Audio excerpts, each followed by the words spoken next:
The following program was provided by an independent producer solely responsible for its content. The opinions expressed do not necessarily represent the views of this station, its staff, board of directors, or underwriters. Welcome to The People's View.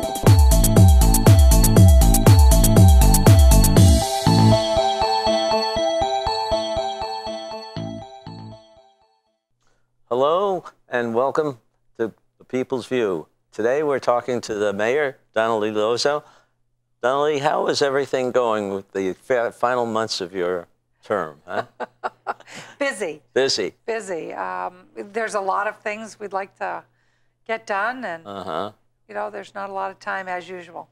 As we said just a few minutes ago, a lot of potholes to fill. And well, thank goodness I'm not out having to do that. But yeah, and it's been a tough winter. It's one we've never seen before, and with it comes all of the things that at the end of the winter make it even more of a challenge. So yeah, the roads aren't in great shape at all. And no. Paving is always a challenge for the city because we certainly have not had enough money to put into paving. And even though last year I proposed and the aldermen supported creating a fund, paving fund, we've doubled the amount going in, but that's not nearly, just not nearly enough. Oh, boy.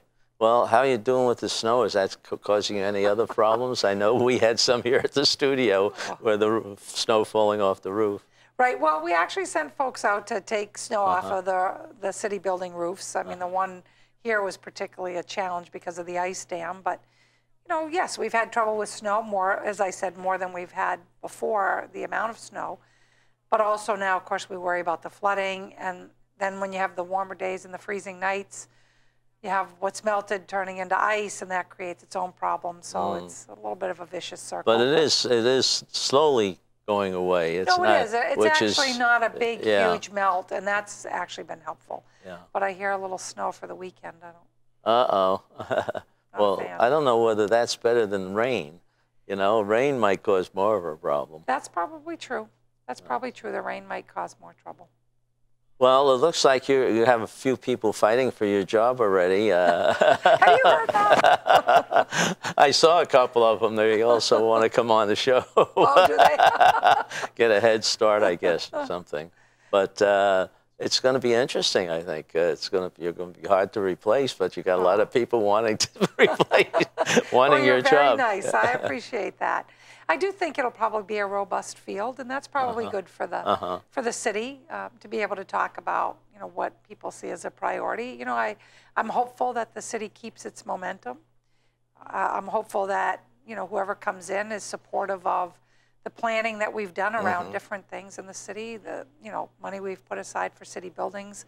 You know, we're starting to make a little bit of a dent there, and of course I'm hopeful before I leave to have our asset management software up. I'm hoping to have our paving software in place so that we have I think a more substantial paving plan moving forward about what we're going to do. I mean, as you know, we've talked about before on the show that we have a measurement tool that we use for our streets, a benefit value index, along with a pavement condition index, and those change depending on the season and who got hit worse by the winter in some areas. And so roads frequently change on that list, but we haven't updated that software in 10 years, and so it's really time to get out there and do that again. And I mentioned that to the Board of Aldermen last year when we doubled the paving budget, and so hopefully that will be in place so we can have some plans there. And you know, there's a lot of good things happening, and then there's things that hopefully will be wrapped up before I leave. I'm hopeful the Broad Street Parkway will be done. That'd be nice. I shouldn't jinx. This probably isn't real wood, but you know, that's what we're hoping. That's going to look nice anyway. It's going to be pretty remarkable. I think, you know, my hope is when it's done, people drive on it and go, what was all the fuss about for all those years? You know, because I really think it's going to have a very positive impact on how people get around the city of Nashua. And downtown should see a positive impact from it because downtown will be more of a destination instead of a cut through for traffic where people are frustrated, which is why sometimes people don't go downtown. So I think that will change, and the opportunity for the mill yard and its redevelopment, I think that would be nice, yes. A big positive. Yeah. And I think bringing more people through the tree streets will provide an opportunity for that neighborhood to build area up a to little change. bit, And So I think... Yeah, because there's a lot of space over there in the mill yard that could be used differently. There is, absolutely. I mean, not only for companies, but for activities. Right. And then the bridge, you know, the second crossing over the Nashua River, I think, is huge. It's necessary. That was terrible going down Broad Street between 4 and 6:30. Awful. So all of those things should, Yeah. I hope, have a positive impact. And then our East Hollis Street Gateway, you know, the work that we're doing there, we've received the funds, and now we're in the planning status, and that won't be done before I leave, but No. it certainly should. We should have a pretty solid plan before I go. So some of those. All the financing's working out on that over Well, there? we've received the state funds Yeah. for it, so we have over $3 million there. And the Okay. question now is, what is the solution? Is it a roundabout? Is it a couplet? What might that be that most effectively moves traffic? And then the other component of that plan, of course, is the wastewater, incorporating solutions for that there, as well as access to the Merrimack River from there would be nice, whether it's walking or being able to launch a boat from there. I don't know that you'll be able to launch from there, but maybe you can access it and walk across, you know, like a riverfront promenade there. So there's some nice opportunities there as well. Are you going to tie in the riverfront there and some part of the Nashua River somehow, or how's that working out? Well, remember, the Merrimack Right. River's, you know, runs north and south, and the Nashua River runs east and west. And so at that point, at the East Hollis Street entrance from Hudson or from Nashua into Hudson, you're primarily on the Merrimack, and the Nashua River's over to your left a little bit. But to be able to redevelop that area in the front there, I think would be very important. Renaissance, who's been looking at the Bridge Street land, it's one of the things that they incorporated in their plan. On the other side, we have some opportunity. We have a levee there that needs work. But I think that there's some options there. And remember, there's the potential future train station there also. And so I knew you could get to connecting that somehow. I think all of those things are not today things, but today is the day that you lay the groundwork for those. That's true. And that's important. That's true. You gotta look ahead, but you gotta worry about the details now. Exactly. And, Exactly. You have to do all of those things at the same time. Well, tell me how your effort with the MBTA is coming along, because I know one of your options was trying to get them up to Pheasant Lane. Right, exit 36 South. So what we're hopeful of is we'd like to apply for a Tiger grant, which is a grant that you can apply to the feds for different kinds of road projects, or really any kind of project that relates to transportation, whether it's pedestrian or a car. And we'd like to do that in partnership with the state of Massachusetts so that Tingsboro and Nashua can work together. And, you know, I'm hopeful that we could see us get a $20 million Tiger grant that would set the table to make exit 36 South happen. That'd be very nice. If that happens, it changes, I think, the rail discussion even more about what the future could hold. And so anything that we do for exit 36 South and other areas, we really should concentrate on that. And we should look at what transit-oriented districts would bring to the city for development. And of course, when you develop and or redevelop, it increases the value of properties both around that as well as adding new properties to the tax rolls, which is a good thing, because whenever we do that and have more economic development, it's a less burden that the residents have to carry. So it shares the responsibility more. That's true. So you think a stepwise approach there is going to be helpful of getting the financing as you go along? Or are you still hoping that you get a bigger financing from the federal government to bring it all the way up to the airport? Rail? So I think there's a couple of pieces. So the Tiger grant would really only be about the exit ramp. Right. And as far as the rail itself goes, you know, I think people are trying to get it to the Manchester airport. I think if we get it to Nashua, it'll go further. I think people involved with rail want to see it get to the airport to really believe that it's viable. So I think that will come in this next stage that the governor is proposing in her budget, which I'm sure you're aware of, which is that next phase. $4 million is supposedly for a financial detail analysis of what is needed. Next part of the plan. Right. Okay. Because, of course, you know, the big question always is, well, if you get the money to build it and people ride it, and you're looking at 50% of the cost being covered by the fare box, where's the other 50% come from?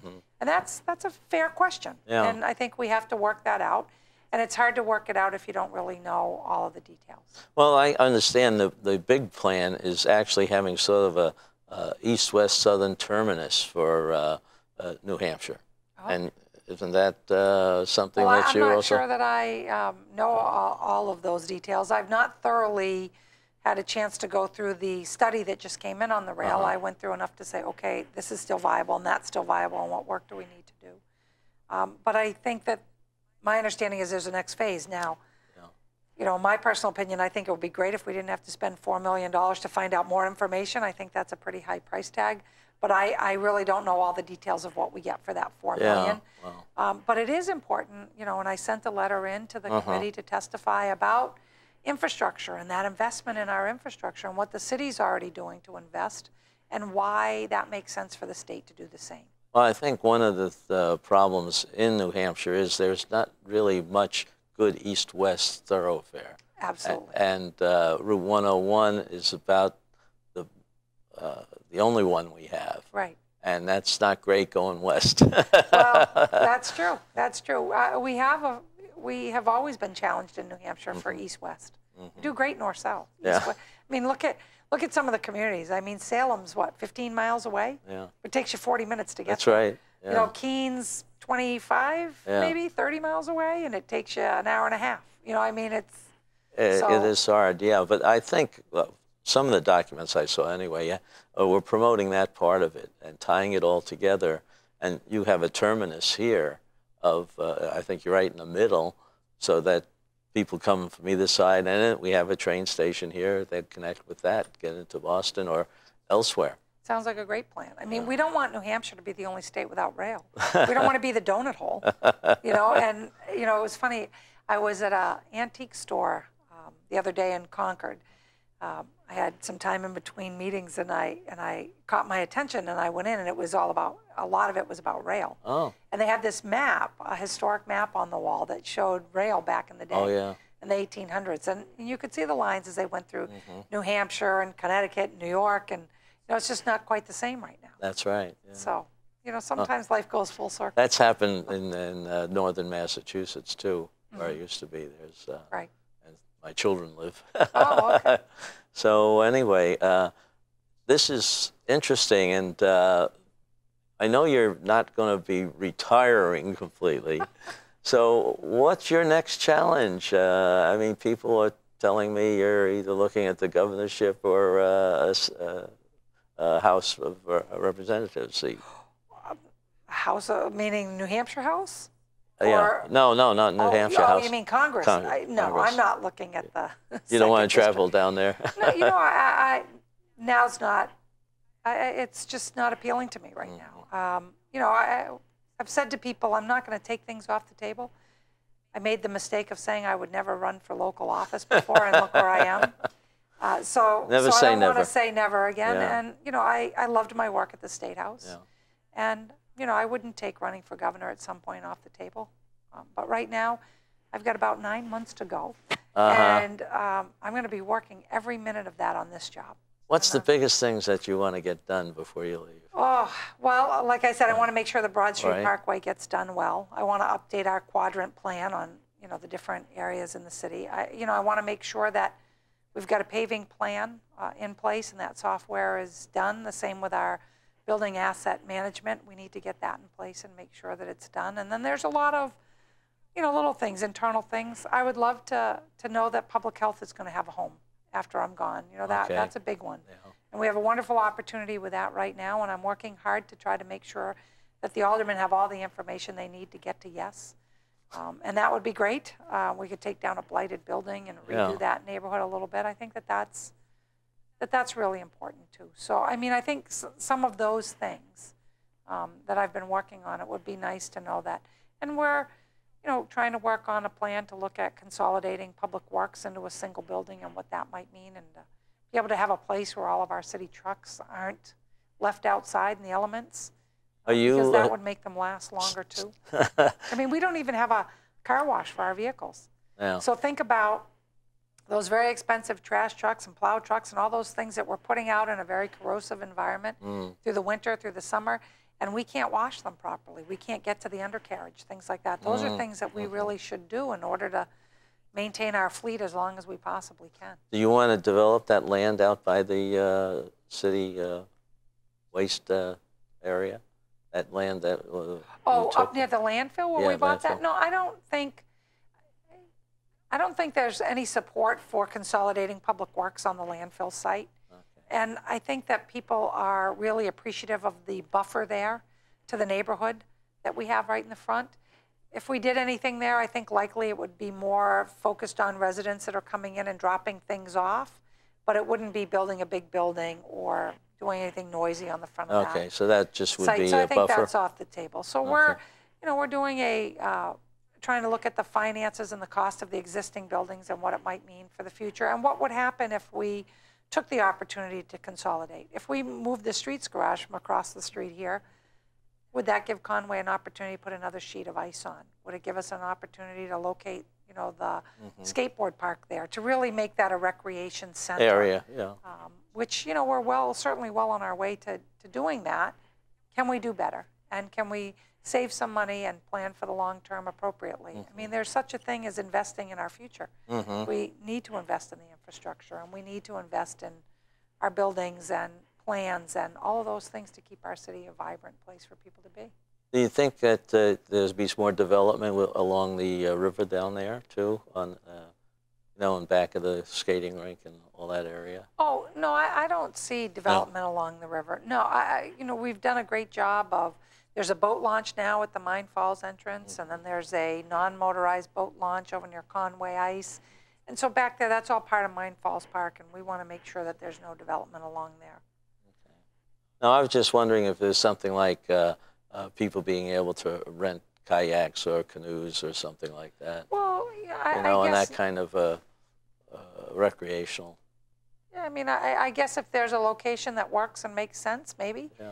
That's one of the things that I think we should look at as we're doing the East Hollow Street one, to be able to do something like that for the Merrimack. There's a rowing club over there, and maybe they could expand some of what they do. So I think, I think every time I talk to you, I talk about, possibilities are endless. I mean, there's not enough hours in the day to go, we could do this and this and this.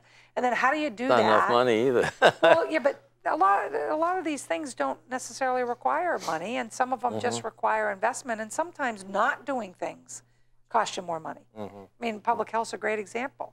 That building, is very expensive to try to maintain. Yeah. And so you keep spending money on it when it's not like, worth it. at what point do you stop spending money on your car before you get a new car? I mean, those are the things that you have to weigh and balance. And when I look at what we've been able to do in the past 7 years, in the past 7 budgets, our average tax increase over those 7 years is 2.1%. I know I was talking to somebody the other day. I was amazed by some of those numbers. It really is pretty remarkable when you really look at it, considering the times we were in. I mean, I think myself, the Board of Aldermen, the Board of Education, the other elected boards and commissions, I mean, we really, I think, worked together to make things happen. People didn't spend down their budgets so that we could apply things to the tax rate. So everybody gave a little. The employees took on more costs as it related to their health care. The citizens, allowed for a tax increase. To some it was a lot. I mean, to everybody, 2% is still a lot of money. Oh, yeah. But keeping your services level at that same 2% while losing as much as we did, it's pretty remarkable. But everybody did a little something. Well, with the contracts that are going forward in the next few years, are those numbers going to cause a problem with whoever succeeds you as far as balancing the budget? Well, I was pretty clear about the contracts that I thought were out of the range of what we should do. I mean, even the teacher's contract was not a contract that I was excited about, but I supported it because the teacher's contract moved the ball on capping the severance pay. And so for that cap to the severance pay, which we're not realizing a benefit from on my time, right? But there is a future benefit to that. That was worth investing in, so we did that. Would I have liked it to go further and have less of a wage increase? I would have. But at the same time, teachers and others came to the table when we asked them to take less and to take on more health care. So there, again, there's a balance. You have to look at the whole period of time and what happened over that. The police contracts, I think, are not sustainable at the levels that they were at, and I expressed my concern, and I think they were very different than other city contracts, and so I didn't support that more than once. I vetoed components of it and kept trying to raise that issue as a cost. And so I am worried about that. That contract goes out till 17 or 18, and the police supervisors are coming in June, and they're going to want the same thing that the patrolmen had. And how do you balance all that? Yeah. And that concerns me greatly, because I do think that it's going to be very difficult. Particularly, we have the lowest amount under the spending cap this year that we've had. Fiscal 17 will be similar. So those are things that you have to pay attention to, which is why I looked at that pension trust fund to try to help smooth that out as well. It's not a matter of take that money that we saved and use it all in one shot. That makes no sense. It's take that money, put it in our savings account where we can use it, and then each year determine how much we need, not each year, but every 2 years when the state increases it, how do we smooth it? So like if you went online and looked at that tax management slide I put up, you see that what I tried to do was bring in stability. And that's the same thing that I want to do with pensions, because at some point the unfunded liability at the state starts to reduce. And when that happens, our costs shouldn't jump so high every 2 years. And so this fund could mitigate that in order to allow us to continue to provide the same level of service that people Do you think some of the development that's going on will help bring in, raise the tax income should increase our revenue. I mean, the Spitbrook area is a pretty nice area. It is. And see how that's coming along. But when you look at things like, I'm trying to come up with a solution for, we have many of our main roads that need to be paved. We were talking a little bit about that earlier, right? And so if you pave those main roads, Amherst Street, Kinsley Street, West Hollis Street, Manchester Street, Broad Street, I mean, some of those big streets, you could spend your entire paving budget doing one. Never mind all of them. And every year that you do a piece of that, but not all of that, that impacts, that road, and it impacts the smaller roads. I mean, people will tell you, boy, I've lived on my street since 1950. It's never been paved, right? And you don't have a lot of traffic on some of the neighborhood streets, but at some point, every neighborhood has a couple of main ways in and out of that neighborhood that need attention. And so if we're trying to take care of the main roads, then we're not taking care of the smaller roads. If we're doing the smaller roads, then we're not doing the bigger roads. If we're doing only paving and no maintenance, then we're putting the other roads at risk because we may have to reclaim them, and that cost of reclaiming them and rebuilding them is expensive. If you go down West Hollis Street, say from Pierce Street up to 12th Street, you see that West Hollis Street, the crown is like this. I mean, you see the cars that kind of, right? And that's because that road needs to come down and be treated properly. And then, so we have to come up with some plan for that. And then we have to have maintenance as part of the plan, filling the cracks, doing things like that. The mill and fill program that we put in place a few years ago has really made a difference to help.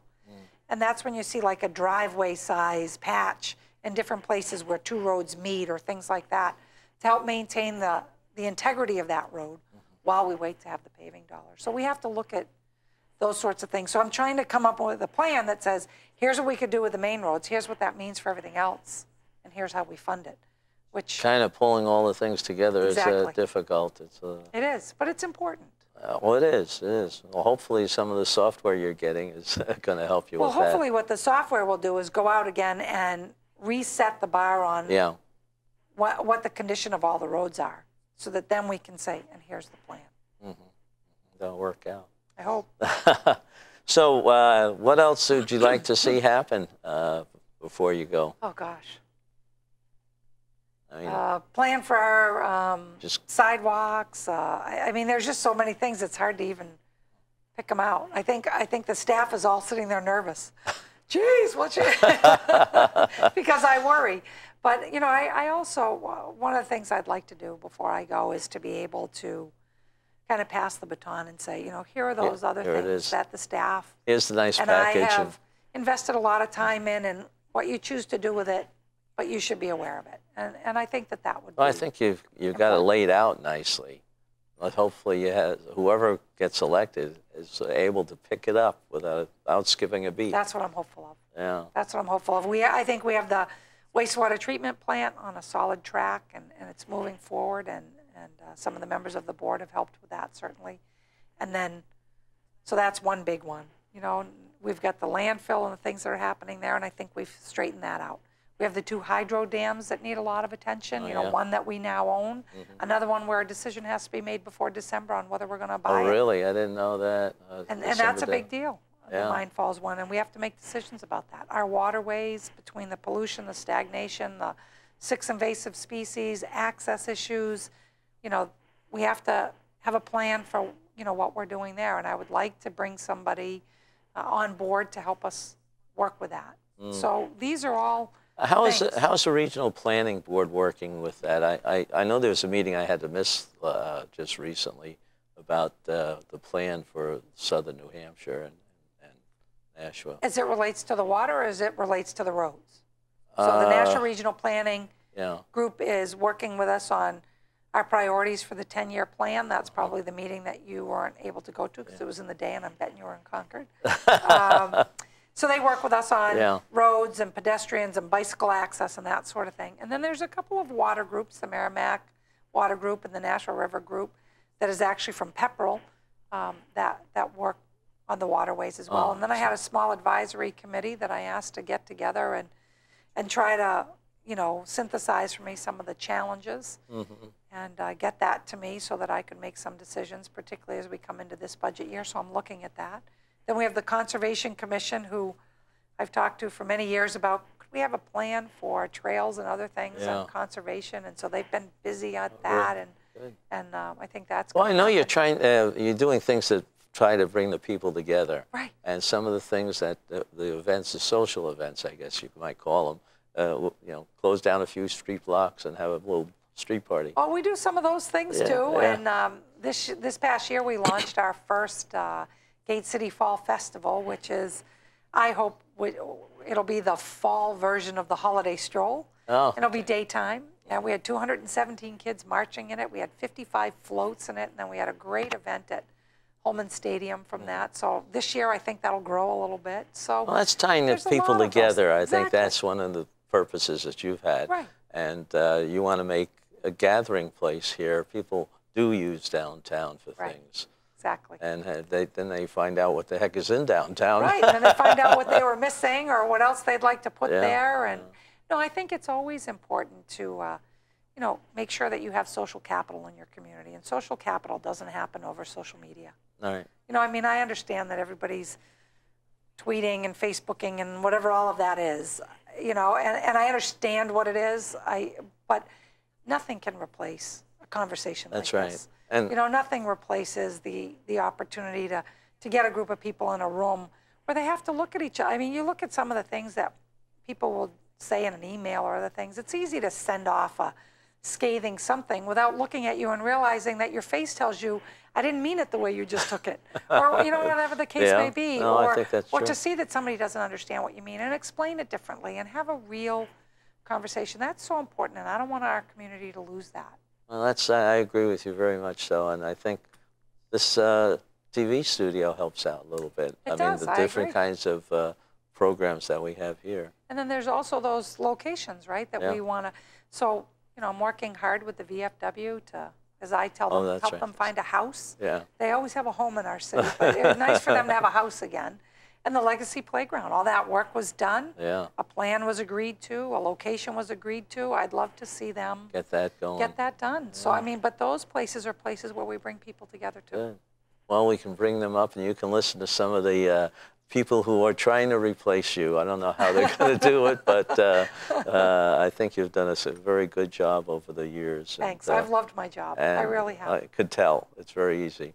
And when it happens and you're thinking about something else, please come back so we can talk about what Donnalee is going to do next. Okay, so you want to be on the inside skinny That's when I figure right. it out. Okay. In the Okay. meantime, I'll just keep doing this job. Good, good, very good. And thank you all for listening in. And don't forget that we meet the second Thursday of every month at the Crown Plaza. So come and join the Nashua Republican City Committee. And thank you again. You're welcome.